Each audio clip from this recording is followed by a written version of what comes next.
Okay तो champions अभी देखते हैं नेक्स्ट पार्ट एग्जैक्टली डायमेंशंस में क्या आएगा। जैसे कि आप लोग स्लाइड के ऊपर देख रहे हो, हम लोग ने लिखा है conversion of units. Conversion of units करने के लिए अगर हम लोग डायमेंशन का यूज करते तो क्या सर डायमेंशन के यूज को हम लोग कन्वर्जन ऑफ यूनिट्स में यूज कर सकते हैं क्या?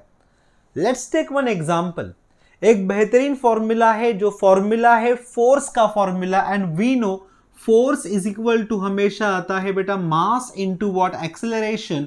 एंड यही फोर्स का अगर मैं वैल्यू डायमेंशन में लिखूं तो डायमेंशन फॉर्मूला होता है m⁻⁴, l⁻⁴ एंड t⁻⁴ पर सर यहां पर कन्वर्जन ऑफ यूनिट ये इंपॉर्टेंट है। इसका मतलब क्या?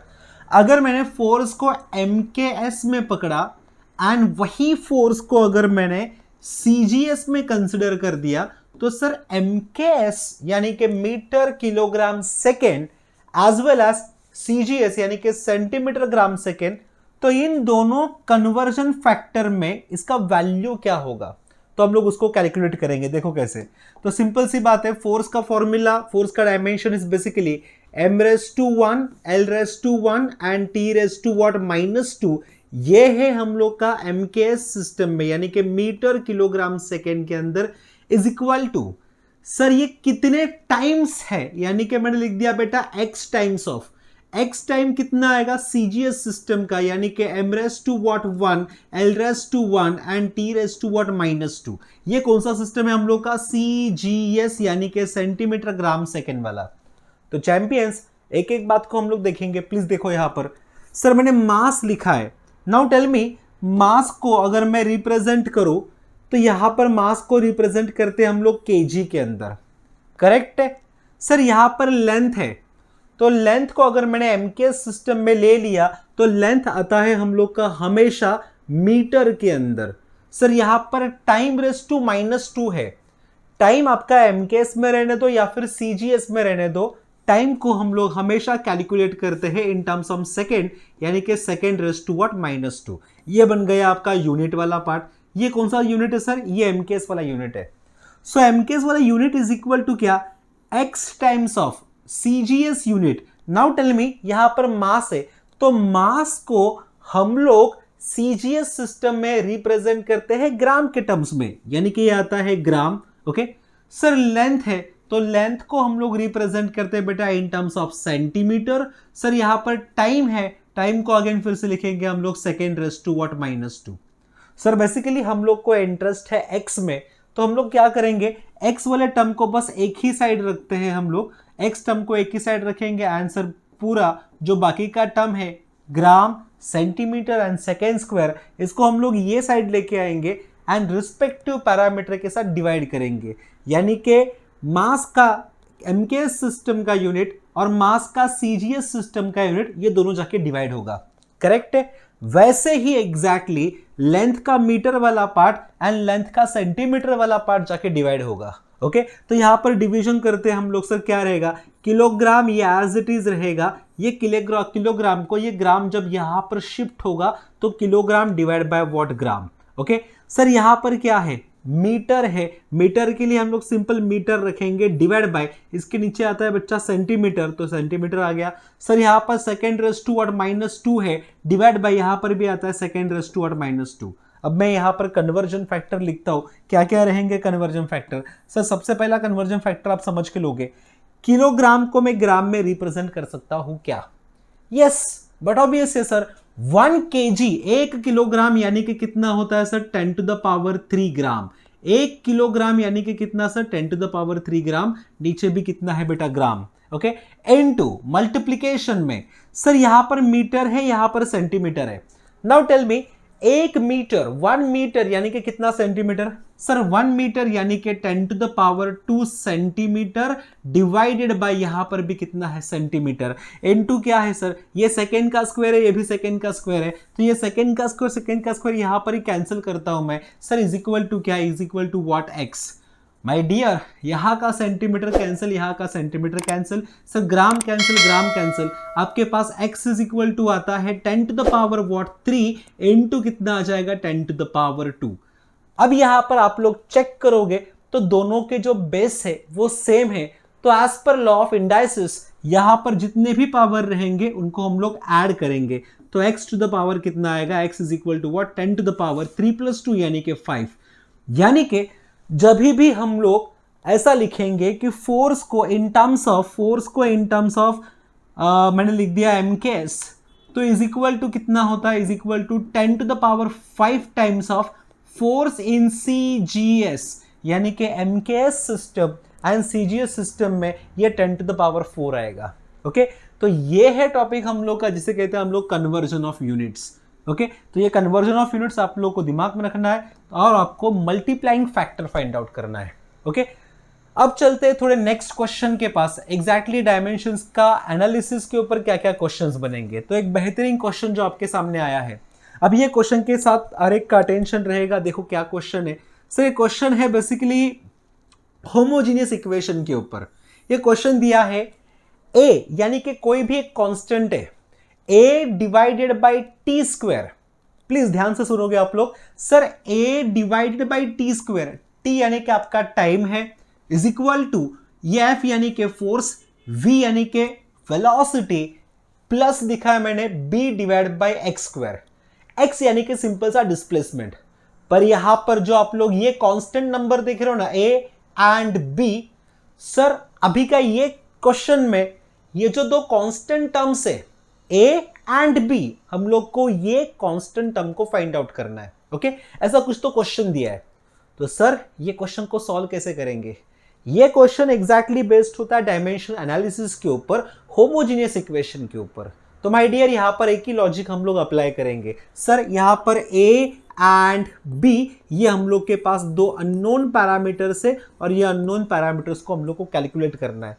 पर एक चेक करेंगे हम लोग, सर यहां पर ये पूरे इक्वेशन में अगर मैं होमोजीनियस इक्वेशन की बात करता हूं, इसका मतलब होमोजीनियस इक्वेशन के लिए अगर आपके पास ये पूरा पैरामीटर है, ओके, ये पूरा पैरामीटर यानी कि फोर्स इनटू वेलोसिटी वाला पैरामीटर, इसका जितना भी डायमेंशन होगा उतना ही dimension exactly b divided by x square का रहेगा। ओके, क्योंकि हम लोग होमोजेनियस इक्वेशन की बात कर रहे हैं बेटा। होमोजेनियस इक्वेशन के लिए जितने भी पैरामीटर्स रहेंगे उनके हर एक कॉम्बिनेशन के डायमेंशंस क्या रहेंगे, सेम रहेंगे। तो यहां पर a divide by T square, इसका डायमेंशन एग्जैक्टली सेम होगा फोर्स डिवाइड बाय वेलोसिटी के साथ, इसका डायमेंशन एग्जैक्टली सेम होगा b divide by x square के साथ। ओके, तो सर फाइंड आउट कैसे करेंगे? तो फाइंड आउट करने के लिए हम लोग यहां पर एक सॉल्यूशन लिखेंगे। देखो अभी सॉल्यूशन एग्जैक्टली है क्या। सर पूरे टर्म्स के अंदर अगर मैं देखूं तो we know force into velocity, ये डायमेंशन हम लोग इजीली कैलकुलेट कर सकते हैं। कैसे करेंगे? सर सिंपल सी बात है, फोर्स का डायमेंशन कितना आता है? फोर्स का डायमेंशन होता है m1 L1 T⁻² n2। Sir आगे क्या है? वेलोसिटी का डायमेंशन, एंड वेलोसिटी का डायमेंशन होता है length⁻1 T⁻²। दोनों डायमेंशन को अगर मैं कंबाइन कर दूं तो यहां पर आपका ये पूरे कॉम्बिनेशन का जो डायमेंशन रहेगा वो मिल जाएगा m⁻1। L1 यहां पर भी है, L1 यहां पर भी है, दोनों का पावर जाके ऐड होगा 1 + 1 यानी कि 2, यानी कि ये आता है L2। सर T⁻² यहां पर है, T⁻1 यहां पर है, so it will become T⁻3। तो आपका जो पूरा पैरामीटर रहेगा फोर्स इनटू वेलोसिटी का पैरामीटर, ये फोर्स इनटू वेलोसिटी का पैरामीटर का डायमेंशन रहेगा m1 L2 T⁻3। Again I am repeating, m1 L2 T⁻3। Sir तो एज पर होमोजीनियस इक्वेशन आपका यही डायमेंशन होगा, ये a divided bye T square का, यही डायमेंशन होगा b divided by x square का। तो हम लोग 1 by 1 को फाइंड आउट करते हैं। सबसे पहला a बाई टी स्क्वायर, तो मैंने लिख दिया बेटा a बाई टी स्क्वायर, ये आपका डायमेंशन है, आपको फाइंड आउट करना है a का डायमेंशन, इज इक्वल टू इसका डायमेंशन, ये पैरामीटर का डायमेंशन किसके साथ सेम रहेगा? वो रहेगा हम लोग के पास m⁻1, ये रहेगा मेरे पास L2 और ये है मेरे पास T⁻3। सर अभी डायमेंशन को हम लोग सेम करेंगे तो यहां पर बट ऑब्वियस है टाइम को मुझे वहां पर जाके शिफ्ट करना होगा, तो therefore unknown value a is equal to, sir यहां पर हम लोग के पास रहेगा m⁻1 L⁻2 T⁻3 और यहां पर टी स्क्वायर नीचे के साइड में वो अगर राइट साइड में शिफ्ट होता है तो it will become what, t raise to what 2। अभी यहां पर अगर मैं इसका डायमेंशन को कंबाइन कर दूं तो unknown value a is equal to what sir, this is nothing but m raise to 1। L2 यहां पर भी है तो अकेला सिंगल L2 है, t raise to -3 and t raise to +2, it will become t raise to what -1। तो आपका जो अननोन पैरामीटर था वो अननोन पैरामीटर का जो डायमेंशन निकला है a वाला parameter is nothing but m raise to 1 L2 t raise to what -1, ये अननोन पैरामीटर है। Okay, similarly by equating with the dimensions हम लोग सेम पैरामीटर यानी कि b divide by x square को भी सॉल्व करेंगे। तो यहां पर लॉजिक आएगा sir b divided by x square, इसका डायमेंशन किसके साथ सेम रहेगा? सर ये तो होमोजेनियस इक्वेशन है, इसका डायमेंशन भी सेम रहेगा आपका exactly m raise to 1 l raise to 2 and t raise to -3 के साथ। अभी यहां पर x यानी कि डिस्टेंस होता है, प्लीज मार्क करना, x यानी कि डिस्टेंस है। अगर मैं डिस्टेंस को वहां पर शिफ्ट करता हूं तो आपके पास जो अननोन पैरामीटर है वो अननोन पैरामीटर यानी कि b is equal to, sir यहां पर नोन वैल्यू था m raise to 1 l raise to 2 and t raise to what -3, यहां पर जाके आपका x स्क्वायर ऐड होगा, x स्क्वायर यानी कि डिस्टेंस का स्क्वायर, तो डिस्टेंस के स्क्वायर के लिए यहां पर लिखा जाता है बेटा l raise to what 2। Okay, तो ये टर्म्स को फिर से हम लोग एक बार कंबाइन करेंगे और कंबाइन करने के बाद आपको जो b का वैल्यू मिलेगा वो b आता है, b is equal to m raise to 1 l raise to 2 और यहां पर भी 2 है, so it will become l raise to what 4 और यहां से आपको मिलेगा t raise to what -3। Sir ये बन गया डायमेंशन है, ये डायमेंशन रहेगा आपका अननोन पैरामीटर अननोन वैल्यू यानी कि b का डायमेंशन। तो ये क्वेश्चन एकदम सिंपल है, क्वेश्चन एकदम समझ के लो। क्वेश्चन में एग्जैक्टली जब भी अननोन पैरामीटर्स रहेंगे तो हम लोग को होमोजेनियस इक्वेशन है कि नहीं चेक करना पड़ेगा और उसी को पकड़ के हम लोग अननोन पैरामीटर्स को सॉल्व करेंगे। तो ये कंसेप्ट दिमाग के अंदर रखना है क्योंकि ऐसे क्वेश्चंस नीट के एग्जामिनेशन के लिए, जेईई के एग्जामिनेशन के लिए इंपॉर्टेंट है। Let's move ahead. ऐसा ही कुछ तो क्वेश्चन है सर, ये क्वेश्चन दिया आपके सामने जिसमें हम लोग ने लिखा है pressure minus unknown value a divided by v square. अभी ये v है आपका वॉल्यूम वाला, okay, into v minus b, v again volume है, b is the unknown parameter is equal to n times of rt। Now what is mean by n times of rt? Sir ये जो n times of rt है ना, तो ये n times of rt को कहा जाता है आपका आइडियल गैस इक्वेशन। तो यहां पर हम लोग देखते हैं कैसे सॉल्व करेंगे एग्जैक्टली। सर अननोन पैरामीटर कौन से हैं? अननोन पैरामीटर है मेरे पास a वाला पैरामीटर और अननोन पैरामीटर इज b वाला पैरामीटर। जब दो अननोन पैरामीटर्स है तो उनको सॉल्व करना है। क्या लॉजिक लगाएंगे बच्चा? पूरा इक्वेशन को देखोगे आप लोग, पूरे इक्वेशन को देख के यहां पर एक जजमेंट लगाना है। जजमेंट क्या रहेगा?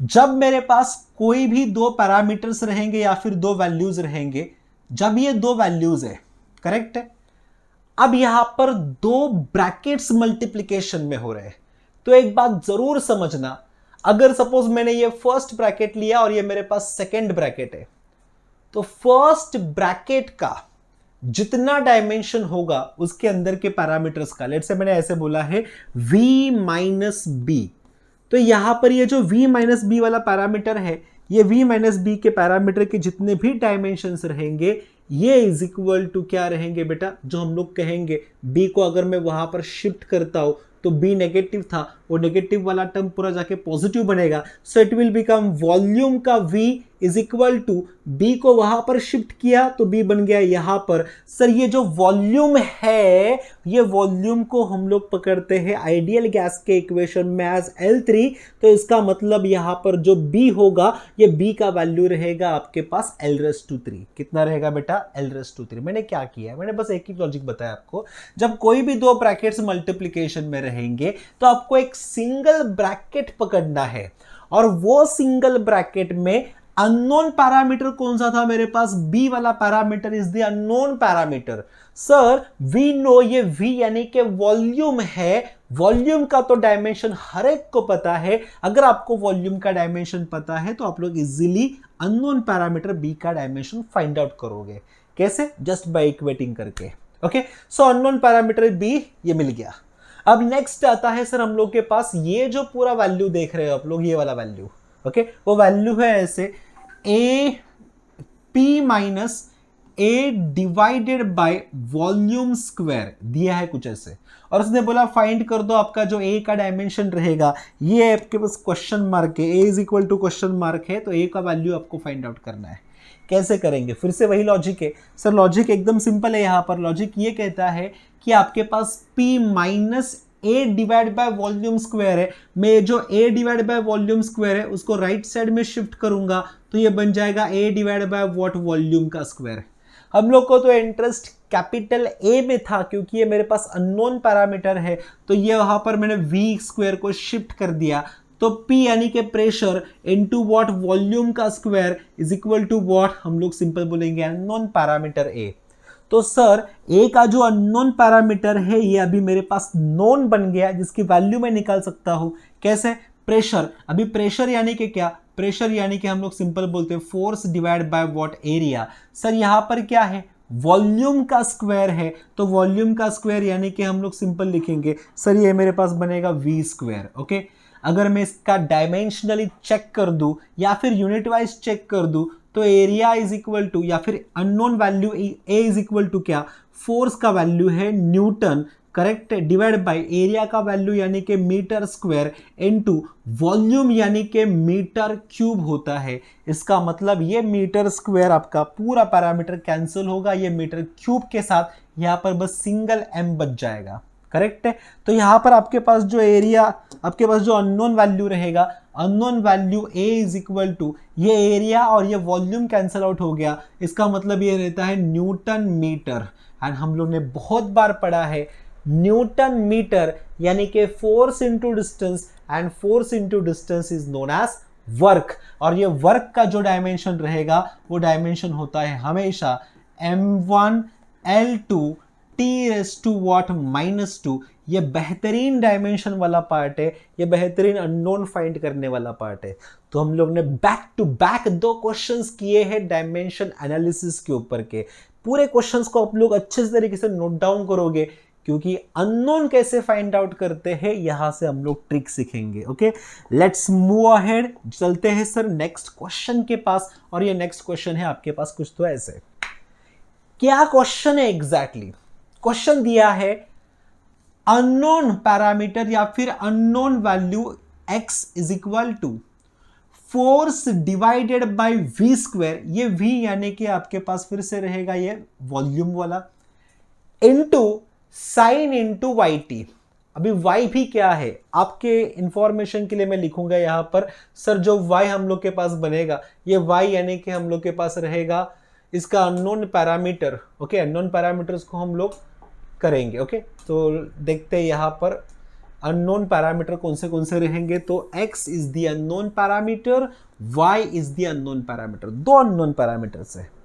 पर सर कभी तो हम लोग ने ना लिमिटेशंस ऑफ डायमेंशन एनालिसिस देखा था, और वो लिमिटेशंस ऑफ डायमेंशन एनालिसिस के अंदर हम लोग ने ऐसे बोला था कि कोई भी लॉग टर्म जब आता है, एक्सपोनेंशियल टर्म आता है या फिर कोई भी ट्रिग्नोमेट्रिक टर्म आता है तो उस केस में हम लोग हमेशा उसे डायमेंशनलेस पकड़ते हैं, यानी कि उसका डायमेंशन हम लोग इजीली प्रेडिक्ट नहीं कर सकते। तो ये केस देखो सर, यहां पर अभी साइन थीटा आ चुका है यानी कि साइन ऑफ वाई टी आया है, और उसने बोला है फाइंड कर दो वाई का डायमेंशन क्या होगा। तो कैसे करेंगे? सिंपल सी बात है, सॉल्यूशन में जाऊंगा मैं। सॉल्यूशन देखो क्या लिखते हैं सर यहां पर सबसे पहला मैं फाइंड आउट करूंगा साइन ऑफ वाई टी, यानी कि ट्रिग्नोमेट्रिक फंक्शन आया है और आपने कहा है ट्रिग्नोमेट्रिक फंक्शन में y is the unknown, t यानी कि टाइम।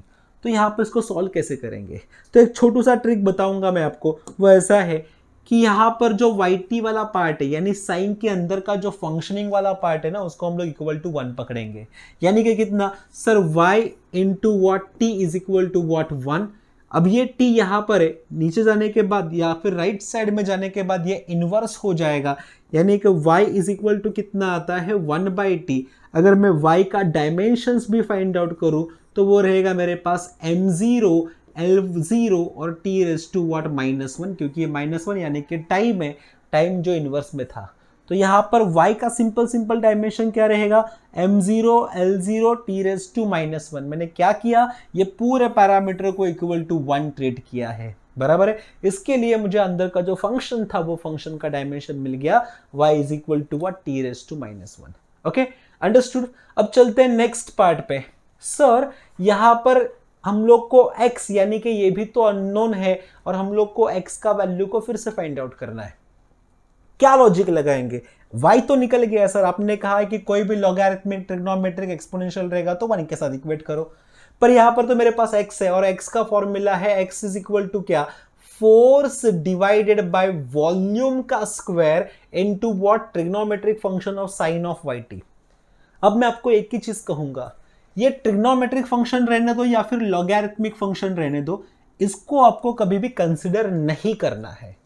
तो क्या करेंगे सर, ये जो पूरा पार्ट है ना, हम लोग बस उसी के साथ खेलेंगे। ये पूरे पार्ट को एक्सपोनेंशियल पार्ट रहने दो, लॉगरिथमिक पार्ट रहने दो या फिर ट्रिग्नोमेट्रिक पार्ट रहने दो, उसको थोड़ा बाजू में रखना है हम लोग को। तो आपके पास क्या रहेगा, आपके पास रहेगा x is equal to force divide by volume का स्क्वायर। तो अननोन पैरामीटर यानी कि x है, तो फोर्स का तो वैल्यू हम लोग को पता ही है सर।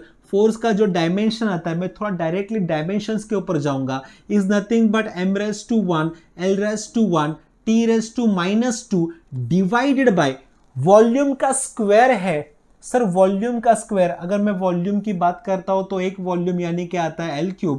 अब ये L3 का भी स्क्वायर है, यानी कि मैं ऐसे बोलूंगा x इज इक्वल टू कितना आएगा sir, this is nothing but m⁻⁴ l⁻⁴ t⁻² divide by volume square, यानी कि फिर से बन जाएगा l⁻⁶।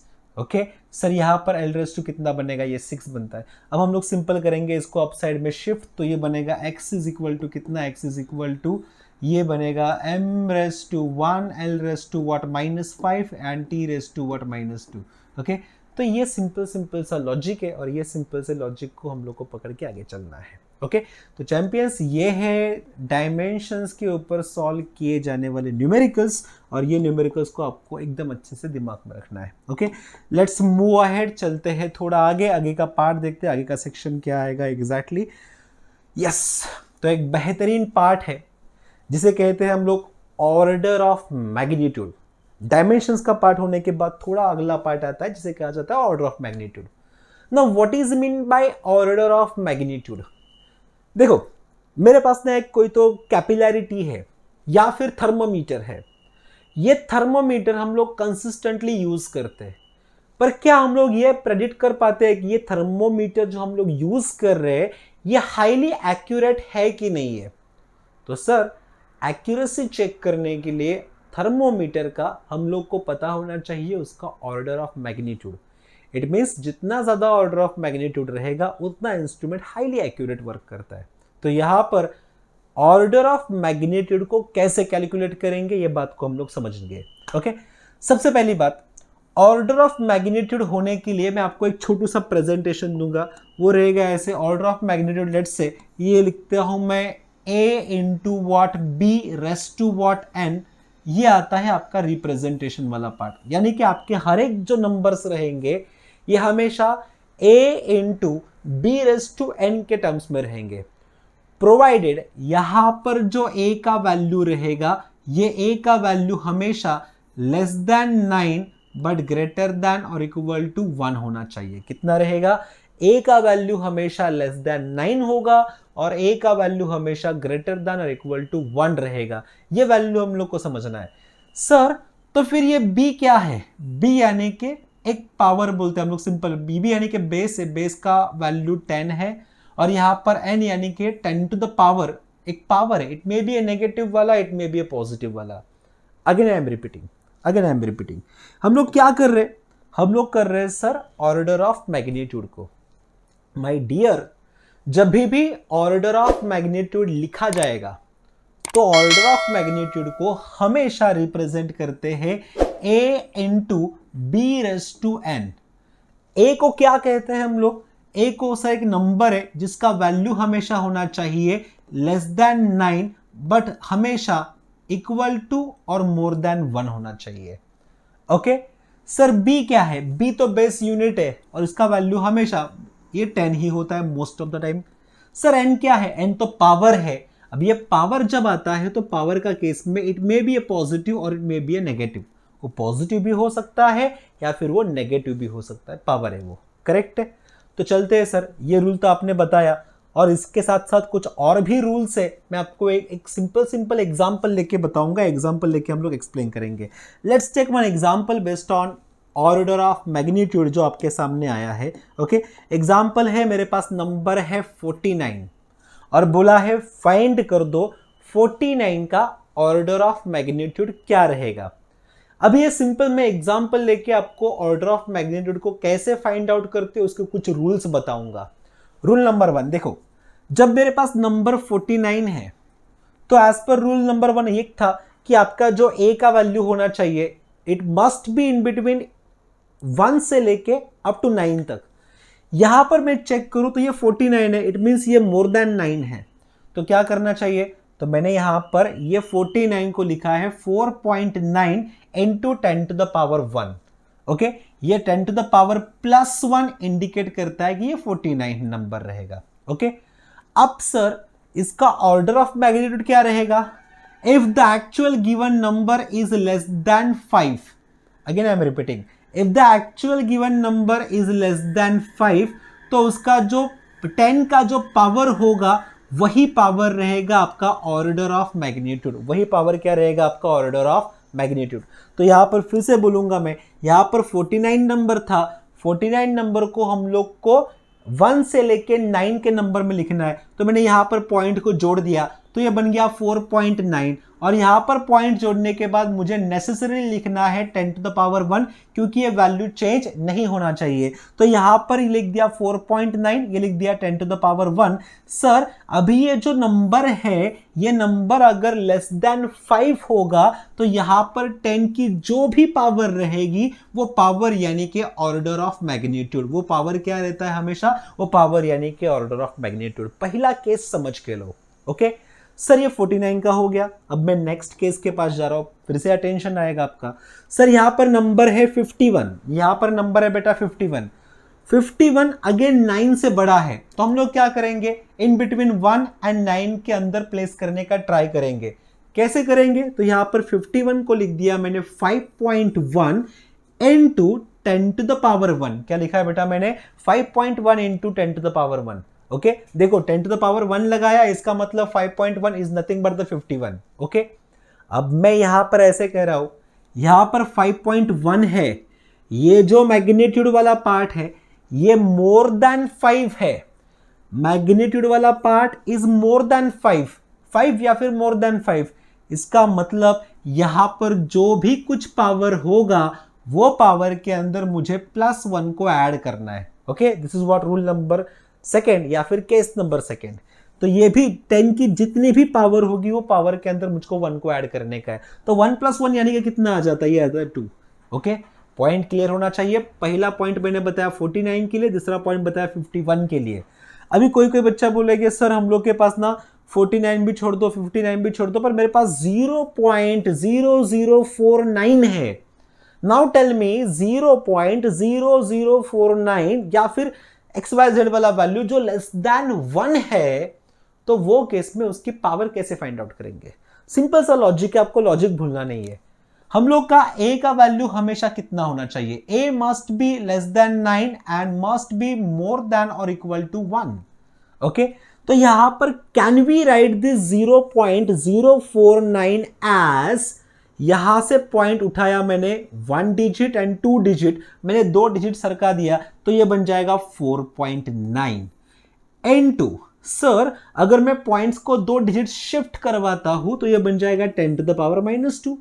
अगेन फिर से चेक करेंगे, यहां पर जो 4.9 है इज लेस देन 5, 4.9 ये लेस देन 5 है, इसका मतलब यहां पर 10 की जितनी भी पावर रहेगी वो पावर को हम लोग को एज इट इज लिखना है, यानी कि ये रहेगा 10 टू द पावर -2 का ऑर्डर ऑफ मैग्नीट्यूड होगा -2। ओके सर, फिर से यहां पर हम लोग नेक्स्ट पार्ट को देखेंगे, तो वैसे ही हम लोग कुछ कुछ पार्ट पकड़ेंगे, कुछ कुछ एग्जांपल लेंगे। फॉर एग्जांपल देखो, अभी मैंने पकड़ लिया 0.050। ओके, 0.050 एक ऐसा नंबर है। अभी ये नंबर हम लोग पॉइंट को अगर शिफ्ट करते तो क्या बनेगा, सपोज ये पॉइंट है मेरा 0 पॉइंट के पास, बराबर 0.050, ये पॉइंट को मैंने 1 डिजिट फिर मैंने शिफ्ट कर दिया 2 डिजिट, तो जाके ये नंबर रहेगा इन रेंज। ओके, तो इसका मतलब मैंने 2 पॉइंट को शिफ्ट किया है, इसका मतलब यहां पर रहेगा 10 to the power -2।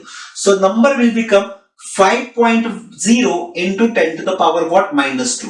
अब माय डियर चैंपियन फिर से यहां पर अटेंशन आएगा, 5.0 into 10 to the power -2। मैंने कंडीशन क्या बोला था आपको, अगर मेरा नंबर या फिर मैग्नीट्यूड ये एग्जैक्टली 5 या फिर मोर देन 5 होगा, तो यहां पर जो बेस वाला पार्ट है उसकी जो पावर है वो पावर के साथ आप लोग को 1 को ऐड करना है। तो यहां पर बेस 10 है, 10 की पावर 2 है, तो 10 की पावर 2 रहेगा, -2 रहेगा, तो ये -2 के साथ आपको 1 ऐड करना है, तो -2 + 1 ये आंसर देगा आपको -1। ओके, बात को समझना है, पॉइंट को समझना है, ये पॉइंट बहुत बढ़िया इंपॉर्टेंट है। जब भी आपका जो मैग्नीट्यूड होगा ये 5 रहेगा या फिर मोर देन 5 होगा, तो आपका जो ऑर्डर रहेगा 10 to the power समथिंग वाला, वो ऑर्डर के अंदर हम लोग 1 को ऐड करेंगे। ओके, सिमिलरली यहां पर देखो मैंने नंबर लिया है 0.051 का, नंबर है 0.051 वाला। कितने पॉइंट्स को मैं शिफ्ट करूं रेंज में आने के लिए, ये पॉइंट को मैंने 2 डिजिट से शिफ्ट करवाया। जब मैं 2 डिजिट से शिफ्ट करवाऊं तो it will become 5.1 into 10 to the power -2। Sir फिर से यहां पर जो मैग्नीट्यूड है इज मोर देन 5, तो यहां पर जो बेस की पावर रहेगी वो पावर के साथ, वो मैग्नीट्यूड के साथ, वो वैल्यू के साथ हम लोग 1 को ऐड करेंगे, तो -2 + 1 अगेन 10 to the power -1, यानी कि बनेगा -1। तो ऑर्डर ऑफ मैग्नीट्यूड कितना आएगा आपके पास, इज नथिंग बट -1। ये कंसेप्ट है, ये कंसेप्ट आप लोग को समझना है, और ये कंसेप्ट को समझने के लिए आपको 1 2 3 4 ये पार्ट को एकदम अच्छे से समझना पड़ेगा, ताकि वो पार्ट आपका एकदम बढ़िया तरीके से हो जाएगा। ओके, ये 5 एग्जांपल भूलना नहीं, 49 51, फिर आगे लिखा है हम लोग ने 0.049 0.050 0.051। ओके, सो ये पार्ट के बाद हम लोग नेक्स्ट पार्ट पे चलेंगे। अब देखो, order of magnitude is done. इसका ऑर्डर ऑफ मैग्नीट्यूड का काम था कि कितना एक्यूरेटली वो परफॉर्म करता है, कितना एक्यूरेटली वो वर्क करता है, उसको पहचानने के लिए एक ऐसा ही कुछ फिगर है, एक ऐसा ही कुछ डिजिट्स है, उसका काम है प्रिसीजन चेक करने के लिए। प्रिसीजन, ओके, कितना प्रिसाइज इंस्ट्रूमेंट है, इंस्ट्रूमेंट कितना प्रिसाइजली वर्क करता है, कितना एक्यूरेटली वर्क करेगा, is totally depend upon the significant number या फिर सिग्निफिकेंट फिगर्स। तो एग्जैक्टली सिग्निफिकेंट नंबर ये प्रिसीजन के ऊपर डिपेंड है, यानी कि प्रिसीजन कितना प्रिसाइज इंस्ट्रूमेंट है, ये सिग्निफिकेंट नंबर देता है। तो माय डियर, अब ये बारी आती है कि सिग्निफिकेंट फिगर्स को कैसे कैलकुलेट किया जाएगा। ओके, तो उसके कुछ कुछ रूल्स है, how to calculate significant figures. मैं आप लोग को रूल्स एक्सप्लेन करूंगा पूरे के पूरे, रूल्स के साथ साथ हम लोग कुछ कुछ एग्जाम्पल भी देखेंगे। तो लेट्स सी, सबसे पहला रूल मैंने यहां पर लिखा है, rule number 1, all the non-zero digits are significant। Sir कितने भी डिजिट्स रहने दो, जब सारे के सारे डिजिट्स ये मेरे पास नॉन जीरो रहेंगे तो हम लोग उसको कहेंगे they are significant figures. Okay, let's take one example. 1991 लिखा है मैंने, तो 1991 में सारे के सारे मेरे पास कौन है sir, all are non zero numbers. When all are non-zero numbers, तो हम लोग के नंबर को काउंट करेंगे 1 2 3 एंड 4, 4 नंबर से, तो यहां पर सिग्निफिकेंट फिगर कितना बन गया, 4। ओके, तो ये बात बन गया रूल नंबर 1 का। सिमिलरली मैं बात करूंगा बच्चा रूल नंबर 2। पहला रूल था सबके सब सिग्निफिकेंट नंबर है, कौन सा नंबर, सबके सब नॉन जीरो नंबर रहेंगे तो ऑल आर सिग्निफिकेंट। पर अभी सेकेंड रूल ये बोलता है all the zeros between two non-zero digits are significant। Sir आपके पास जीरो तो है, पर वो जीरो ना आपके क्या है, in between two non zero number से, जीरो है पर in between two non zero number से, तो वहां पर वो केस में वो जीरो को हम लोग क्या पकड़ेंगे, दे आर सिग्निफिकेंट। क्या पकड़ेंगे बेटा? वो भी सिग्निफिकेंट फिगर ही रहेंगे। Let's take one example. यहां पर आप लोग स्क्रीन के ऊपर देख रहे हो, मैं नंबर लिख दिया 0101 या फिर 1010 1 2 3। अब यहां पर ये जो जीरो है ना, ये 1 एंड 1 के बीच में आ रहे, तो ये जीरो मेरे पास सिग्निफिकेंट है क्या? Answer is yes. सर ये जीरो देखो, ये जीरो ना दो नॉन जीरो नंबर्स के बीच में है, तो वो भी क्या रहेंगे मेरे पास? वो भी रहेंगे मेरे पास सिग्निफिकेंट नंबर्स। ओके, तो यहां पर एग्जैक्टली सिग्निफिकेंट नंबर्स कितने रहेंगे? तो अगर मैं कैलकुलेट करूं तो 1 2 3 4 5 6 7, तो उसका सिग्निफिकेंट फिगर कितना बन गया? 7। तो दिमाग में रखोगे, सबसे पहला रूल जो था, all non zero digits are significant. दूसरा रूल था, the zeros between two non-zero digits are also significant. Okay, similarly हम लोग मूव करते हैं नेक्स्ट रूल के पास। देखो अभी नेक्स्ट रूल यानी कि रूल नंबर 3 क्या लिखा है? All the zeros to the left of the non zero digits are not significant. देखो क्या बोलता है बच्चा, ये बोलता है all the zeros to the left of the non zero digits are not significant. इसका मतलब यहां पर एग्जाम्पल देख रहे हो आप लोग, मैंने एग्जाम्पल लिख दिया 0.00108। इट मींस ये 1 के लेफ्ट साइड में आप लोग देख रहे हो तो 3 जीरोस है, ये तीनों के तीनों जीरो ये सिग्निफिकेंट फिगर्स में नहीं रहेंगे, बराबर है। इसका मतलब यहां पर अगर मैं काउंट करूंगा नंबर्स की, तो नंबर्स का काउंट करूंगा तो 1 2 एंड 3, यानी कि बस 3 ही नंबर है, 3 ही डिजिट्स है वहां पर। इसका मतलब उसका सिग्निफिकेंट फिगर कितना बन गया? 3। ओके, तो यहां पर रूल नंबर 3 क्लियर होना चाहिए। All the zeros to the left of non zero digits are not significant.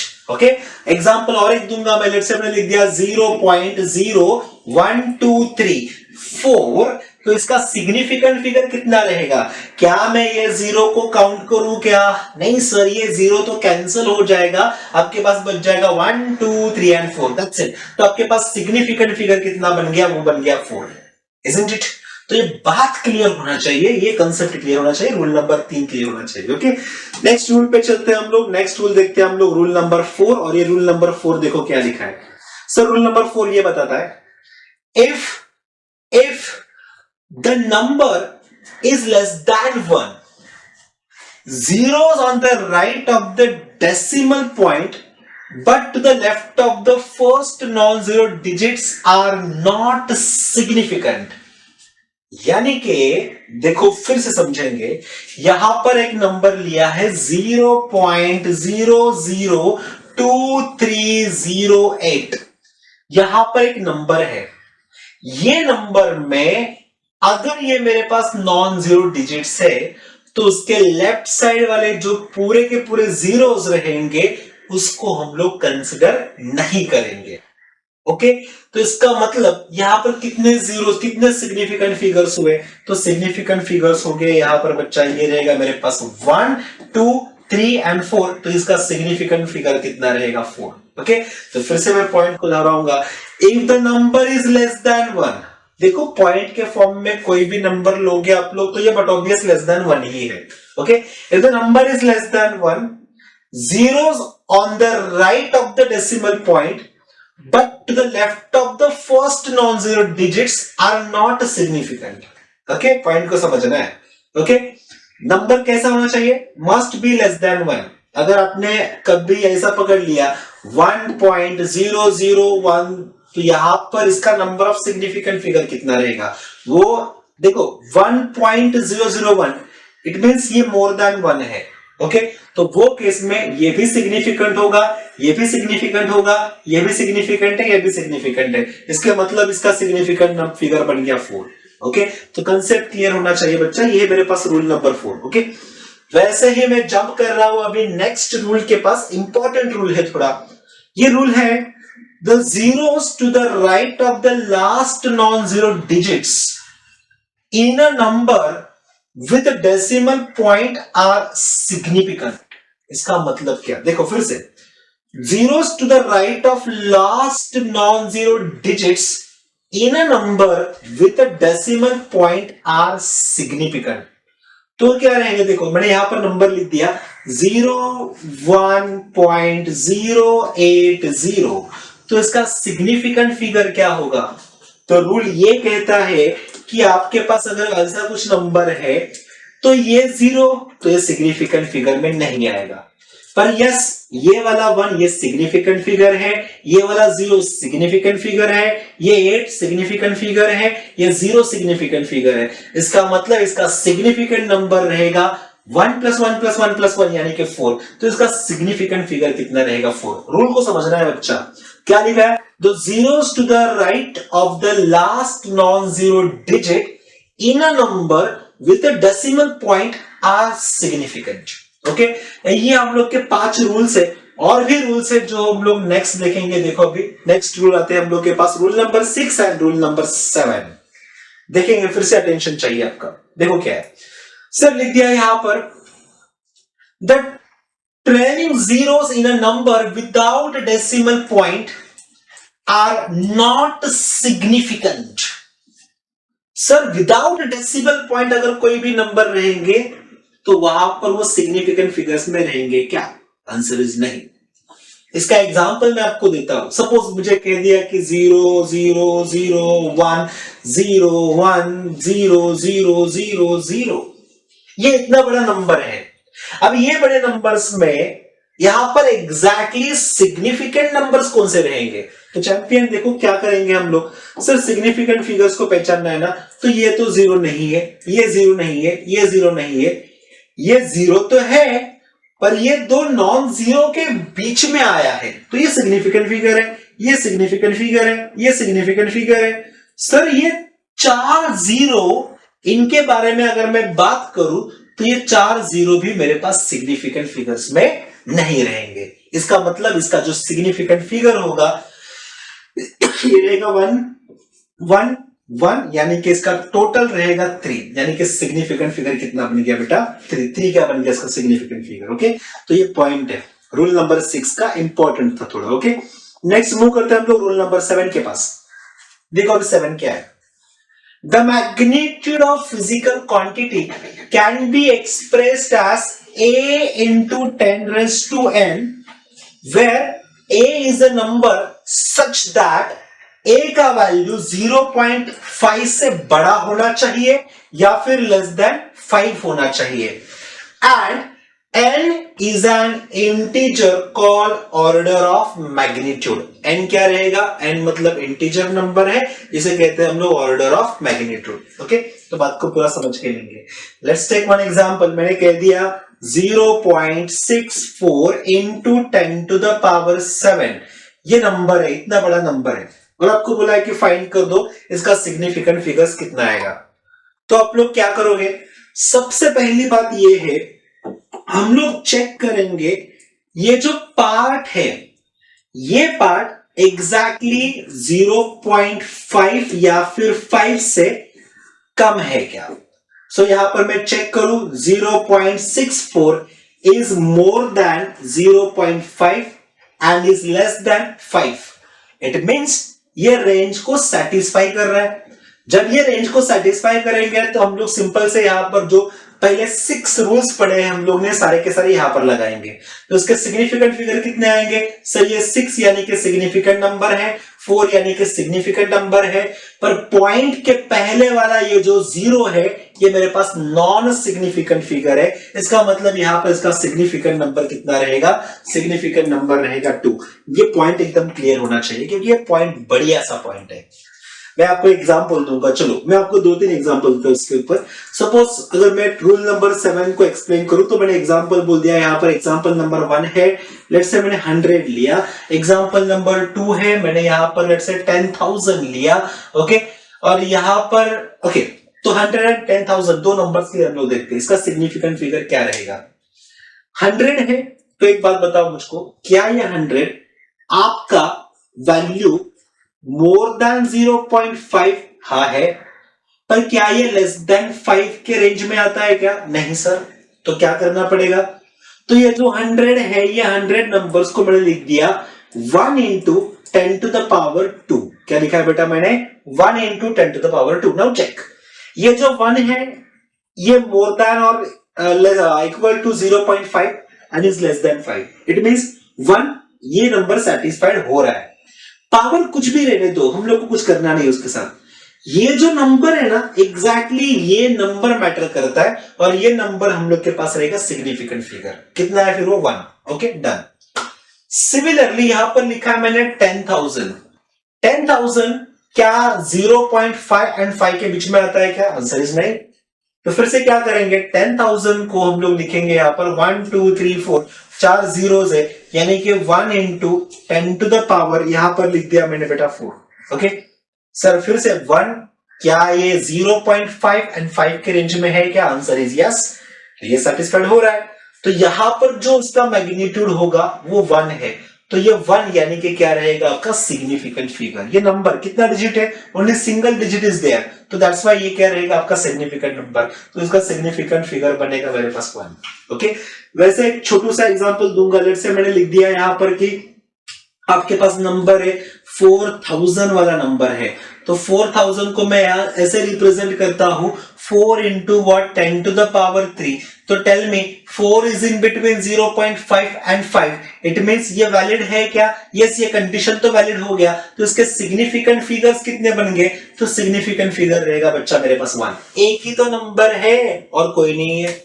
बात समझा? सपोज मैंने ऐसे लिख दिया नंबर को 5100। नाउ टेल मी 5100 बहुत बड़ा नंबर डाल दिया मैंने बेटा।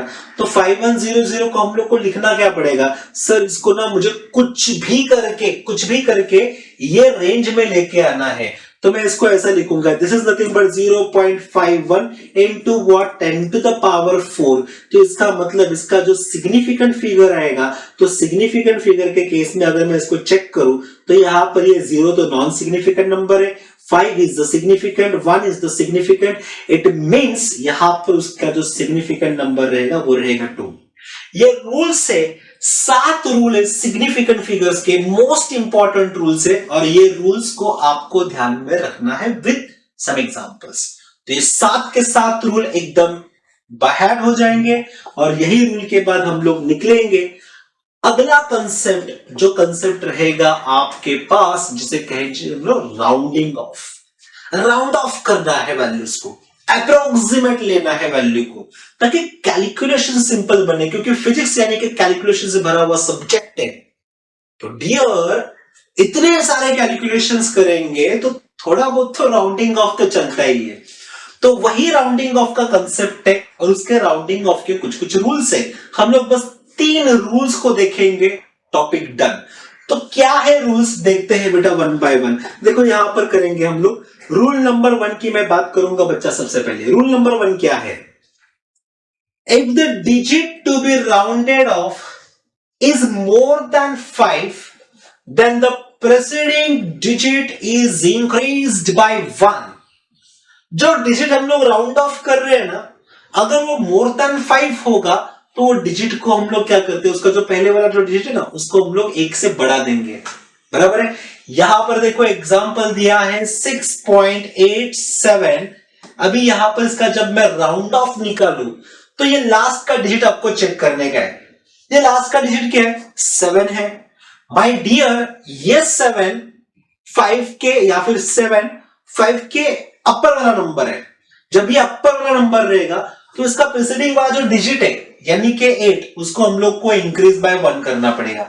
तो आपका राउंडिंग ऑफ कितना हो जाएगा? 8 + 1 9 यानी कि 6.9। ये बन गया rounding off number. Okay rule number 1। Okay ये चेक करना है, समझना है। वैसे ही हम लोग चलते हैं नेक्स्ट रूल के पास, rule number 2।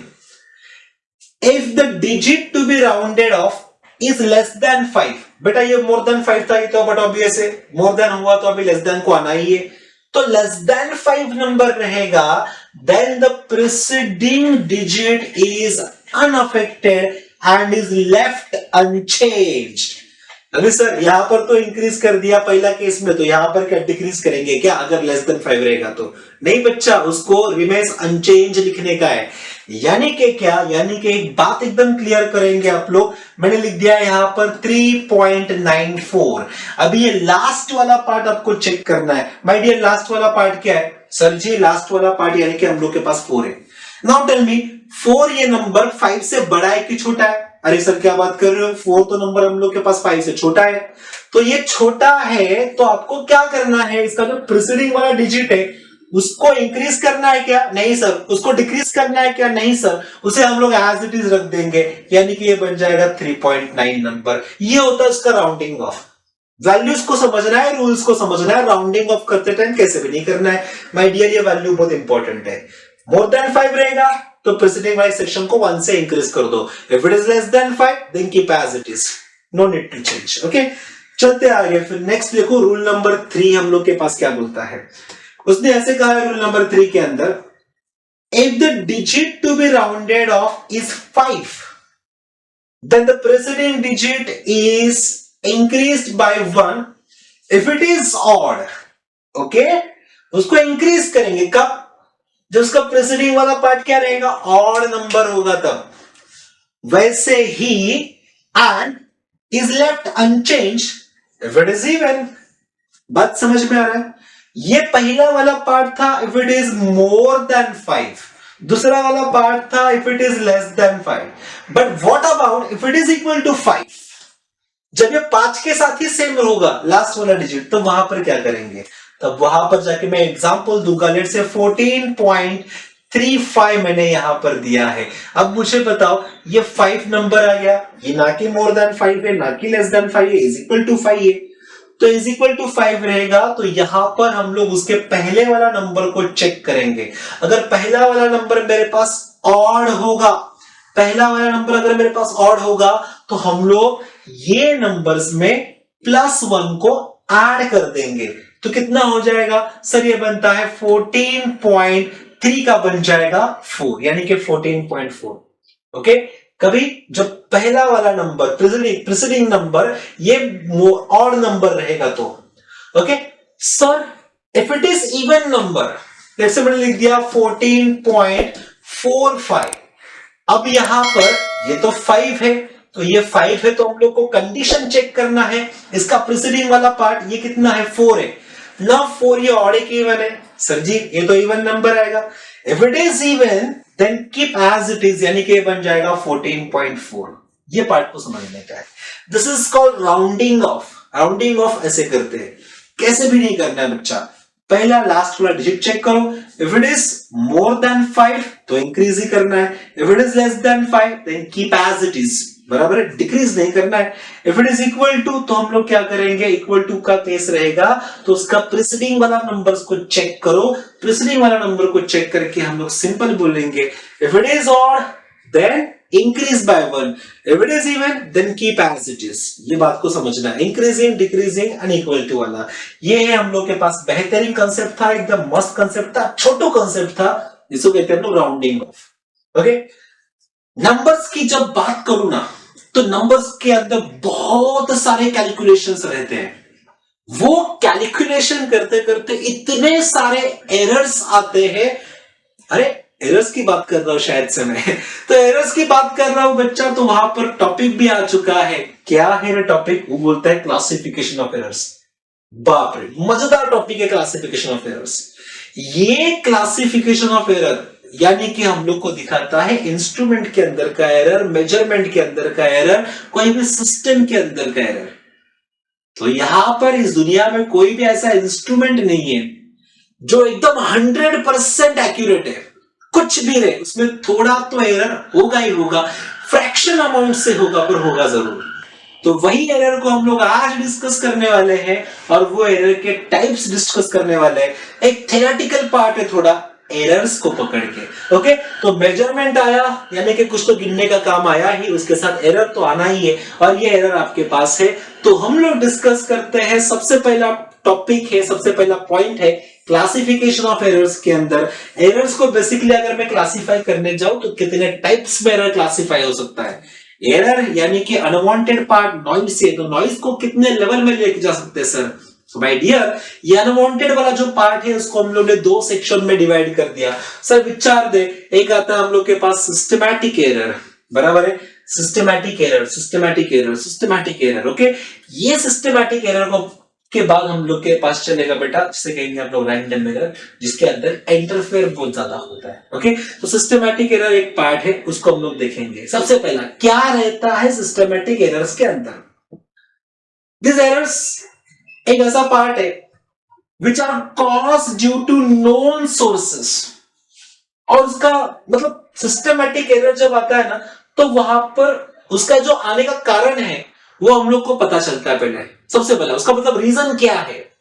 So cause is known to us, ये एरर एग्जैक्टली हुआ किधर से है, ये एरर एग्जैक्टली आया किधर से है।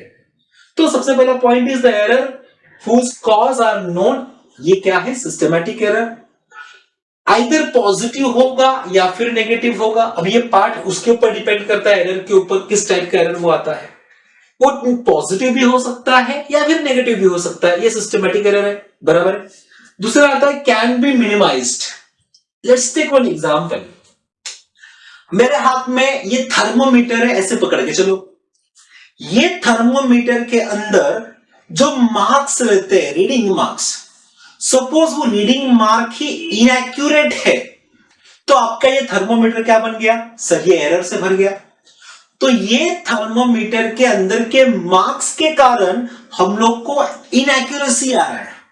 इट मींस यहां पर का जो एरर है is due to the known sources, जो मुझको पता है कि यहां पर मार्क्स बराबर नहीं है, इसके कारण वो आ गया है। तो वो मार्क्स के कारण वो पॉजिटिव भी हो सकता है या फिर नेगेटिव भी हो सकता है। सिमिलरली इसको मैं मिनिमाइज कर सकता हूं क्या? तो आंसर इज यस। हम लोग एरर्स को मिनिमाइज कर सकते हैं। डायरेक्टली एरर को जीरो पे नहीं डाल सकते कभी भी, पर हम लोग एरर को जितना चाहे उतना मिनिमाइज कर सकते हैं। करेक्ट है। तो यहां पर मैंने लिख दिया सिस्टमैटिक एरर जो है उसको, yes we can minimize that error, पूरा जीरो पे नहीं जाएगा हमेशा। ये बात हमेशा दिमाग में रखना, ओके। एरर हर एक जगह पर होता है, एरर को मैक्सिमम मिनिमाइज करते हैं, पर जीरो कभी नहीं कर सकते हम लोग, ओके। तो ये 3 पॉइंट है। क्या होता है? The errors which are caused due to known sources are known as systematic error, either be positive or negative or can be minimized, okay। अब ये सिस्टमैटिक एरर जो है ना, ये फर्दर क्लासिफाई होके आता है into instrumental error, environmental error and observational error, okay. तो क्या क्या बताया बेटा मैंने बताया sir instrumental error, environmental error and observational error, but obvious condition है। इंस्ट्रूमेंटल एरर यानी कि क्या?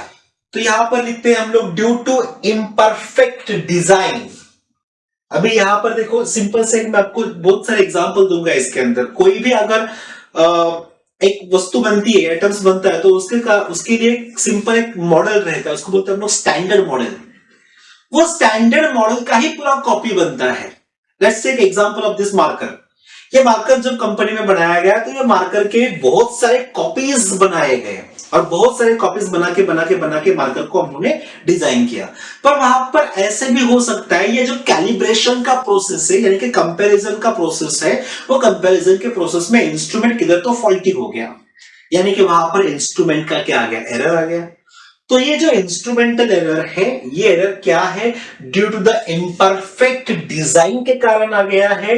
एररनेस मैन्युफैक्चर में हो सकता है, तुम लोग का misuse of the measuring instrument हो सकता है। ये इंस्ट्रूमेंटल एरर है, उसमें कुछ मतलब ये नहीं कह सकता कि ये बस इनएक्यूरेसी वाला पार्ट है या फिर परफेक्टली बना नहीं है, ये तो इंस्ट्रूमेंट के कारण आता है, okay. Next is environmental error. अभी एनवायरमेंटल एरर है क्या? Due to the changes in the external environmental condition. अगर हम लोग जिस रूम में रहते हैं वहां पर एसी के फ्लो चालू है, पर बीच में ही अगर टेम्परेचर आउटसाइड का चेंज हो गया तो थोड़ा बहुत तो वहां पर इफेक्ट होना ही है। इट मींस एनवायरमेंट भी बहुत ज्यादा अफेक्ट करता है ऐसे कंडीशंस में, तो वहां पर हम लोग बोलते हैं एनवायरमेंट के कारण आने वाला है ना एनवायरमेंटल एरर। नेक्स्ट, ओके, तो यहां पर देखते हैं हम लोग जो थर्ड पार्ट आता है ना, जिसे कहते हैं हम लोग ऑब्जर्वेशन के कारण, यानी कि ह्यूमन इंटरफेस बोल सकते हैं हम लोग, ऑब्जर्वेशन वाला पार्ट है, ऑब्जर्वेशन एरर। ओके, अब ये ऑब्जर्वेशन वाला एरर क्यों आया?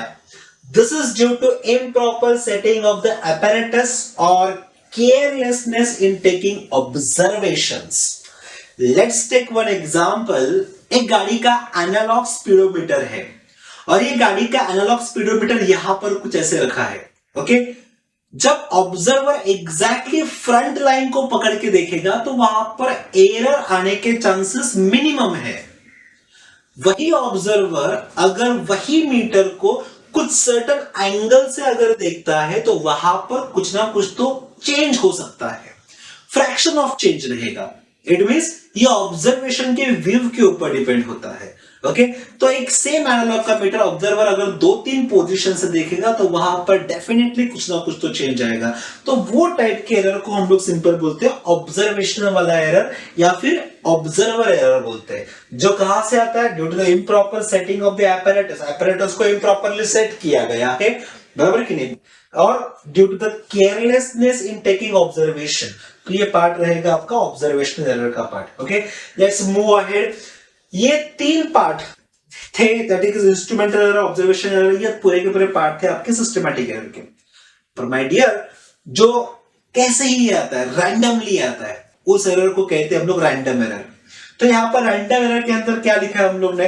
The errors whose cause are unknown to us, किधर से आया नहीं पता है ये, तो ये ऐसे एरर को हम लोग कहते हैं बेटा, ये आता है हम लोग के पास random error. This occur irregularly and are variable in magnitude and sign। ये मतलब बोलते ना फिक्स नहीं है, ये टोटली वेरिएबल वाला पार्ट है। इसके अंदर के मैग्नीट्यूड भी फिक्स नहीं है एंड साइन भी फिक्स नहीं है। तो यहां पर क्या है? occurs irregularly and are varying in magnitude and sign।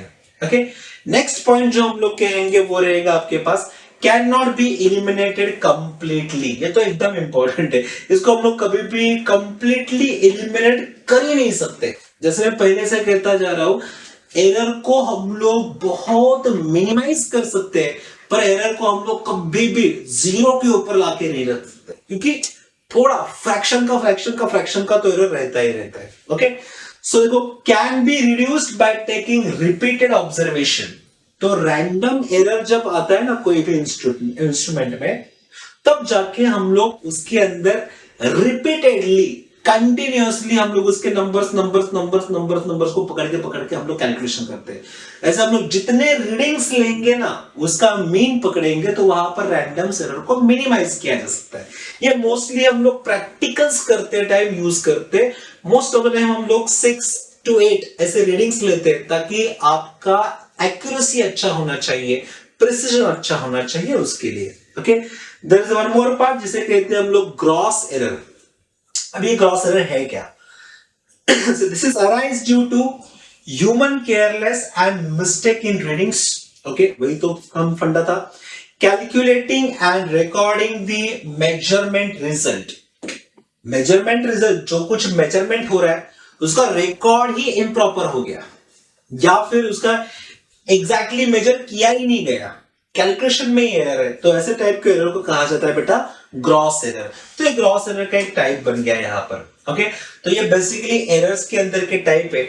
आप लोग को ये टाइप्स को समझना है विद सम एग्जांपल्स। ओके, चलते हैं, लेट्स मूव अहेड। सर यहाँ पर देखो, एरर्स के कैलकुलेशन हम लोग को सीखना है अभी। जैसे हम लोग ने एरर क्यों निकला, कैसे होता, ये सारी बातें हम लोग ने देख लिया बच्चा। अभी जो नेक्स्ट पार्ट आता है जो कहलाता है कैलकुलेशंस वाला पार्ट, और हम लोग ये कैलकुलेशंस वाले पार्ट के ऊपर है, तो सारों का अटेंशन यहां पर रहेगा। देखो, अभी हम लोग एरर के कैलकुलेशन कर रहे हैं। सबसे पहला, रिप्रेजेंटेशन ऑफ एरर्स। एरर्स को कैसे रिप्रेजेंट करते हैं? Let's take one example. मैं आपको एक छोटू सा एग्जांपल लेके बताऊंगा कैसे कैसे एग्जैक्टली स्टेप्स बनेंगे। ओके, तो सबसे पहला लेट्स से एक मार्कर की बात करते हैं हम लोग। ये छोटू सा एक मार्कर है, जिस मार्कर की हाइट हम लोग को मेजर करना है। तो हाइट को मेजर करने के लिए मैंने कंटिन्यूअसली 3 टाइम्स रीडिंग लिया है। ओके, हाइट को मैंने मेजर कर दिया, A1 का वैल्यू निकल गया। हाइट को मैंने मेजर कर दिया, A2 का वैल्यू निकल गया। हाइट को मेजर किया मैंने, A3 का वैल्यू निकल गया। तो ये मार्कर के हाइट को मैंने कंटिन्यूसली 3 टाइम्स मेजर किया और तीनों टाइम ये पॉसिबिलिटी है कि सेम रीडिंग आ सकता है, ये पॉसिबिलिटी ऐसा भी है 2 टाइम सेम आएगा, 1 टाइम डिफरेंट आएगा, पॉसिबिलिटी ऐसा भी है कि ये तीनों के तीनों रीडिंग कुछ अलग अलग है, कुछ तो डिफरेंस चेंज हो रहे हैं। तब ये टाइप में हम लोग कैसे करेंगे? तो यहां पर मैंने लिख दिया बेटा अरिथमेटिक मीन। तो सबसे पहला प्रोसीजर ये है, एरर्स के कैलकुलेशन में हम लोग को ए ऑफ मीन को कैलकुलेट करना है। ए ऑफ मीन यानी कि क्या? आपके पास कितने ऑब्जर्वेशंस है, A1, A2, A3, A4 up to A of n, हर एक ऑब्जर्वेशन वाले पार्ट को ऐड करेंगे डिवाइडेड बाय आपने कितने टाइम्स ऑब्जर्वेशन लिया है उसके नंबर से हम लोग डिवाइड करेंगे। सो A of m will become A1 plus A2 plus A3। मैंने यहां पर 3 ही बार लिया है, डिवाइड बाय क्या करेंगे हम लोग 3, ये निकल गया मेरे पास A ऑफ m का वैल्यू। इसे कहते हैं हम लोग अरिथमेटिक मीन का वैल्यू है ये। Okay, next part is absolute error का वैल्यू। ओके, एब्सोल्यूट एरर को कैसे कैलकुलेट किया जाता है? एब्सोल्यूट एरर यानी कि अगर मुझे फर्स्ट ऑब्जर्वेशन के अंदर एरर निकालना है, फर्स्ट ऑब्जर्वेशन फर्स्ट रीडिंग के अंदर, तो फर्स्ट रीडिंग का जो एब्सोल्यूट एरर का पार्ट बनेगा which is nothing but modulus of delta A1। अब ये मॉड्यूलस का मतलब क्या होता है मैं आपको समझाता हूं। मॉड्यूलस का मतलब मॉड जिसके अंदर अगर नंबर्स डाल दिया तो नंबर हमेशा पॉजिटिव रहता है, तो कभी भी नेगेटिव रहेगा तो भी हम लोग उसको ट्रीट करते हैं एज अ पॉजिटिव नंबर, जिसका मतलब मॉड। तो यहां पर लिखा मैंने डेल्टा A1। तो डेल्टा A1 को कैलकुलेट कैसे करेंगे? Delta A1 is nothing but arithmetic mean minus, आप लोग यहां पर 1 के साथ डील कर रहे हो तो right minus A1। Okay, similarly जब मैं मॉड्यूलस ऑफ डेल्टा A2 की बात करूंगा तो आपको फिर से वही कैलकुलेशन करना है, A ऑफ m माइनस यहां पर 2 लिखा है, then write A2। Okay, A of m यानी कि अरिथमेटिक मीन। सिमिलरली मैं डेल्टा A3 की जब बात करूंगा तो वहां पर वो बनेगा A ऑफ मीन माइनस यहां पर आएगा फिर से A3। तो आपको ये प्रोसीजर फॉलो करना है। ये पॉजिटिव आया तो पॉजिटिव रखना है, नेगेटिव आया तो भी इसको पॉजिटिव ही करना है, क्योंकि यहां पर हम लोगों ने मॉड के टर्म में लिख दिया है। Okay, second step is absolute error को कैलकुलेट करो। नेक्स्ट स्टेप आता है मीन एब्सोल्यूट एरर के बारे में। तो कैसे करेंगे मीन एब्सोल्यूट एरर का कैलकुलेशन? मीन एब्सोल्यूट एरर यानी कि डेल्टा A ऑफ मीन, उसको अगर मैं कैलकुलेशन में लेके जाऊं तो डेल्टा A ऑफ मीन का कैलकुलेशन होता है बेटा मॉड्यूलस में डेल्टा A1 प्लस मॉड्यूलस के अंदर जो आप लोग ने एब्सोल्यूट मीन निकाला है ना, जितने भी वैल्यूज का, वो वैल्यूज के एब्सोल्यूट मीन को, वो वैल्यूज के एब्सोल्यूट मीन को आपको ऐड करना है यहां पर। ओके, तो मैंने यहां पर 3 बार नंबर लिया था, तो delta A1 plus delta A2 plus delta A3 divide by मैं यहां पर करूंगा बेटा 3। तो यहां पर ये बनेगा आपके पास अरिथमेटिक मीन, यानी कि हम लोग सिंपल बोलेंगे मीन एब्सोल्यूट एरर का फॉर्मूला, मीन एब्सोल्यूट एरर का फॉर्मूला। ओके, सो वो बनेगा डेल्टा A ऑफ m वाला पार्ट। ओके, तो ये 1 2 3 बेसिक 3 कॉमन स्टेप थे। वही 3 कॉमन स्टेप को पकड़ के हम लोग जब आगे का पार्ट देखते हैं तो वो आता है रिलेटिव एरर के लिए। सो क्या है इस रिलेटिव एरर का फॉर्मूला? अगर मैं यहां पर देखूं तो रिलेटिव एरर को हम लोग बेसिकली लिखते हैं, जो आपके पास डेल्टा A ऑफ मीन लिखा है ना, वो डेल्टा A ऑफ मीन को अरिथमेटिक मीन से बस आपको डिवाइड करना है। क्या बोला मैंने?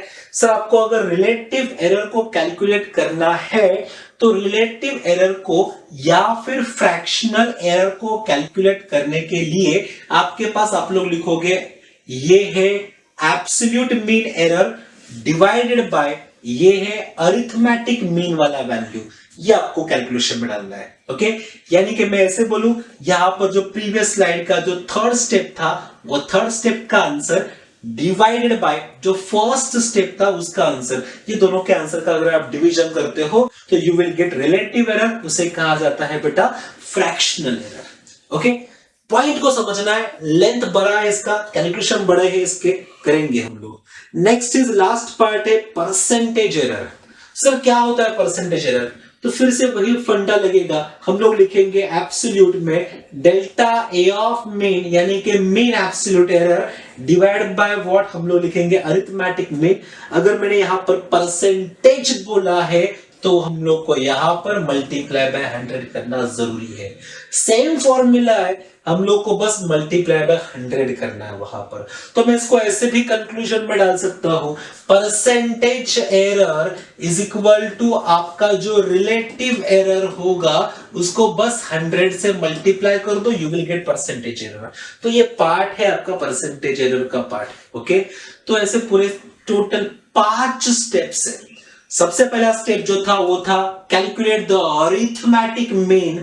सेकेंड स्टेप था हम लोग कैलकुलेट करेंगे बेटा उसके बाद डेल्टा A1 यानी कि एब्सोल्यूट वाला पार्ट, एब्सोल्यूट एरर वाला पार्ट। नेक्स्ट स्टेप था हम लोग के पास कैलकुलेट करो मीन एब्सोल्यूट एरर, और मीन एब्सोल्यूट एरर होने के बाद हम लोग कैलकुलेट करेंगे फ्रैक्शनल एरर, उसे कहा जाता है बेटा रिलेटिव एरर। और उतना कैलकुलेशन होने के बाद हम लोग नेक्स्ट टर्म करेंगे जिसका मतलब है परसेंटेज एरर। ये 4 पार्ट, ये 5 पार्ट को आप लोग को भूलना नहीं है। 5 पार्ट के ऊपर ही आपको लोग को न्यूमेरिकल्स आएंगे एरर के ऊपर के। ओके, तो वही पार्ट को पकड़ के हम लोग चलेंगे सर। अभी हम लोग के पास ना सिंपल रीडिंग वाले एरर्स नहीं है सर, हम लोग के पास है डिफरेंट कॉम्बिनेशन वाला एरर। यस माय डियर, मैं कॉम्बिनेशन की बात कर रहा हूं। हाँ सर, तो कॉम्बिनेशन रहेगा। अब ये कॉम्बिनेशन होता क्या है एग्जैक्टली? जब मैं बात करता हूं कॉम्बिनेशन ऑफ एरर की, तो कॉम्बिनेशन ऑफ एरर में हो सकता है एडिशन, कॉम्बिनेशन ऑफ एरर में हो सकता है बेटा सब्ट्रैक्शन, कॉम्बिनेशन ऑफ एरर में हो सकता है मल्टीप्लिकेशन डिवीजन। ओके, और एक रहेगा जिसको हम लोग कहेंगे एक्सपोनेंशियल पावर के टर्म्स में। तो ये 5 पॉइंट सीखना है हम लोग को ये सेक्शन के अंदर, और वो 5 पॉइंट है कॉम्बिनेशन ऑफ एरर्स के लिए। तो ये चले हम देखो, अभी सबसे पहला पॉइंट क्या है माय डियर? जब मैं बात करता हूं समेशन की, समेशन यानी कि हम लोग बात करते हैं सर सिंपल एडिशन की बात करेंगे। कितने नंबर्स का एडिशन होता है? तो माय डियर ये एडिशन होता है हम लोग के पास 2 नंबर का addition. Let's take one example. मेरे पास एक नंबर दिया मैंने z is equal to a plus b. Okay sir, एक नंबर है a यानी कि एक अलग नंबर है, b अलग नंबर है, दोनों का एडिशन z। सर इन दोनों के अंदर और एक एरर पहले से ही है, एक बोलते ना प्लस और माइनस वाला एरर, छोटा सा एरर है जो होगा भी या भी नहीं भी होगा, उसे कहते हैं हम लोग delta z is equal to, यहां पर a डेल्टा कितना आएगा, a प्लस कितना लिखा है बेटा मैंने डेल्टा b। जब मैं इनकी फ्रैक्शनल एरर की बात करूं, रिलेटिव एरर की बात करूं, तो रिलेटिव एरर में इसको एक्चुअल में जब भी समेशन होता है तो लिखा जाता है बेटा delta z divided by what z, यानी कि relative error fractional error is equal to, यहां पर ये जो वैल्यू है उसका लिखेंगे डेल्टा a डिवाइडेड बाय यहां पर का पूरा वैल्यू यानी कि a प्लस बी। दोनों में क्या है सर? दोनों में है प्लस साइन, तो डाल दो प्लस। यहां पर आएगा डेल्टा b डिवाइडेड बाय, यहां पर फिर से हम लोग लिखेंगे a प्लस बी। ये बन गया है आपका एक पार्ट जिसे कहते हैं हम लोग सिंपल एडिशन ऑफ 2 एरर्स या फिर कॉम्बिनेशन ऑफ 2 एरर्स, जिसमें मैंने क्या कर दिया, एरर्स को 2 वैल्यूज को पकड़ के ऐड कर दिया है। ओके, सिमिलरली यहां पर आप लोग देख रहे हो डिफरेंस वाला पार्ट यानी कि सब्ट्रैक्शन वाला पार्ट है। कितने नंबर्स की बात कर रहे हैं हम लोग? सर जी हम लोग बात कर रहे हैं 2 नंबर्स के।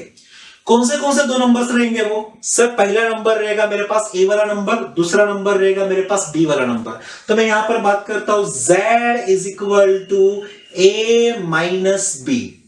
सर जैसे आपने 2 नंबर का सब्ट्रैक्शन निकाला है तो वैसे वहां पर भी उनका जो डिफरेंस वाला पार्ट है delta z is equal to what, this is nothing but delta, अगर मैं इसको ऐसे लिखूं तो डेल्टा a माइनस कितना आता है बेटा, ये आता है डेल्टा b वाला पार्ट। ओके, तो यहां पर देखो फिर से क्या लॉजिक लगाएंगे, फिर से लॉजिक ये चलता है सर।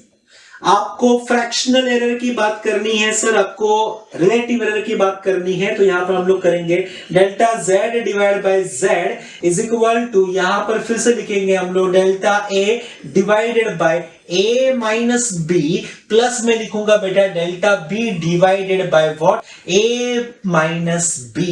ये पार्ट रहेगा आपके पास डिफरेंस वाला पार्ट, और ये डिफरेंस वाले पार्ट को हम लोग सॉल्व करते हैं कुछ ऐसे। बात समझ में आया? तो क्या किया हम लोगों ने सबसे पहला जो स्टेप था जिसके अंदर एडिशन करवाया, एडिशन करवाते टाइम हम लोग जो माइनस डिफरेंस वाला पार्ट था उसको a प्लस बी से डिवाइड करते गए। यहाँ पर जो एक्चुअली a माइनस बी हम लोग ने a माइनस बी से डिवाइड करते गए। तो ये सिंपल सा पार्ट है, ये लॉजिक वाला पार्ट है जो आप लोग को जितने हम लोग एग्जाम्पल सॉल्व करेंगे ना उतने आप लोग को और क्लियर समझते जाएंगे। थोड़ा आगे चलते हैं, देखो अभी आगे हम लोग ने डाला यहाँ पर प्रोडक्ट वाला पार्ट। कौन सा पार्ट रखा है बेटा हम लोग ने? प्रोडक्ट वाला पार्ट रखा है। प्रोडक्ट यानी कि होता है मल्टीप्लिकेशन। क्या नंबर्स रहेंगे सर एग्जैक्टली जब मैं मल्टीप्लिकेशन की बात करूंगा? तो माय डियर जब भी हम लोग मल्टीप्लिकेशन की बात करते हैं तो यहां पर लिखेंगे हम लोग z, ये रिजल्ट है दो नंबर्स का, और वो नंबर है मेरे पास a इंटू वॉट b।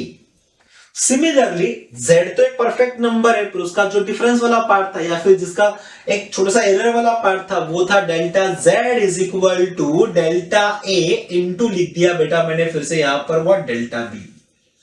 तो इसके फ्रैक्शनल एरर को हम लोग कैसे कैलकुलेट करेंगे, रिलेटिव एरर को हम लोग कैसे कैलकुलेट करेंगे? तो यहां पर हम लोग लिखेंगे रिलेटिव एरर यानी कि delta z divide by z is equal to, जब भी आपके पास दो नंबर्स के प्रोडक्ट होंगे तो हम लोग उसको ऐसा लिखेंगे बेटा डेल्टा a डिवाइडेड बाय, यहां पर फिर से जो z का वैल्यू लिखना है यानी कि आ जाएगा a, प्लस यहां पर हम लोग लिखेंगे delta b divided by what b। ये आपको पार्ट करने का है, ये पार्ट समझने का है। ओके, सिमिलरली अगर मैं डिवीजन की भी बात करता हूं, डिवीजन में हम लोग बोल सकते हैं z इज इक्वल टू, दो नंबर का डिवीजन है यानी कि a divided by what b। इसका अगर मैंने नंबर्स को लिया, कौन से नंबर को, फ्रैक्शन नंबर को अगर मैंने लिया तो फ्रैक्शन नंबर को भी हम लोग बोल सकते हैं delta z is equal to what, delta a divided by what, delta b। तो यहां पर जो नंबर्स का फ्रैक्शनल नंबर निकलेगा डिवीजन का वो भी ये निकलेगा delta z divide by z is equal to delta a divided by a plus कितना लिखेंगे हम लोग, delta b divide by b। ये तो सारे के सारे फॉर्मूलेज है, जब तक हम लोग क्वेश्चन को सॉल्व नहीं करते ना तब तक ये फॉर्मूले समझ में नहीं आते। ये बात सही है एकदम। तो यहाँ पर प्रोडक्ट भी किया, डिवीजन भी किया, तो भी ये रूल आप लोग को अप्लाई करना है। तो मैंने आपको एडिशन का बताया, मैंने आप लोग को यहाँ पर बताया बेटा सब्ट्रैक्शन का, मैंने आपको सिखाया है यहाँ पर प्रोडक्ट का, डिवीजन का। अब हम लोग चलते हैं पावर का। पावर के टर्म्स में रहेगा तो क्या करेंगे सर, आप बताओ हमको जरा। तो मैं एक छोटू सा फॉर्मूला लिखूंगा, आपको एरर्स निकालना है इन टर्म्स ऑफ पावर, तो कैसे करेंगे? तो सिंपल सी बात है, यहां पर ये अपना पॉइंट रहेगा। सपोज मैंने यहां पर लिख दिया z इज इक्वल टू, ये लिखा है मैंने x raise to a y raise to b and divided by लिखा है मैंने यहां पर let's say q raise to, ये लिख दिया मैंने c। तो सर इसका x एक वेरिएबल है, y वेरिएबल है एंड q भी एक वेरिएबल ही है। तो इसके एरर को कैलकुलेट कैसे करेंगे? तो सिंपल सी बात है बच्चा, हम लोग लिखेंगे fractional error delta z divide by z is equal to, जब भी पावर के टर्म्स में रहेगा तो आपको इसकी जो भी कुछ पावर रहेगी वो पावर को सामने लेके आओगे। तो यहां पर x है, x की पावर कितनी है, a है ना, तो a को सामने लेके आओ, यहां पर लिख दो delta x divide by what, x plus sign. Next कौन सा पैरामीटर है, y का, y की जितनी भी पावर रहेंगी हम लोग उसको आगे बुलाएंगे और ये लिखेंगे हम लोग delta y divide by what, y plus मैं कहूंगा यहां पर q है, q का पावर कितना है बेटा, c है, तो यहां पर लिखेंगे c को आगे लेके आए हम लोग, ये लिखेंगे delta q divide by what, q का। ये एग्जैक्टली होता है पावर के केस में।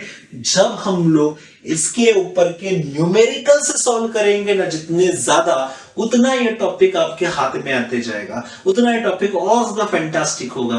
क्योंकि कॉम्बिनेशन ऑफ एरर्स के लिए नीट रहो या फिर सीईटी रहेगा या फिर जेई रहेगा, ये एग्जाम में क्वेश्चन तो हक का बनता ही है।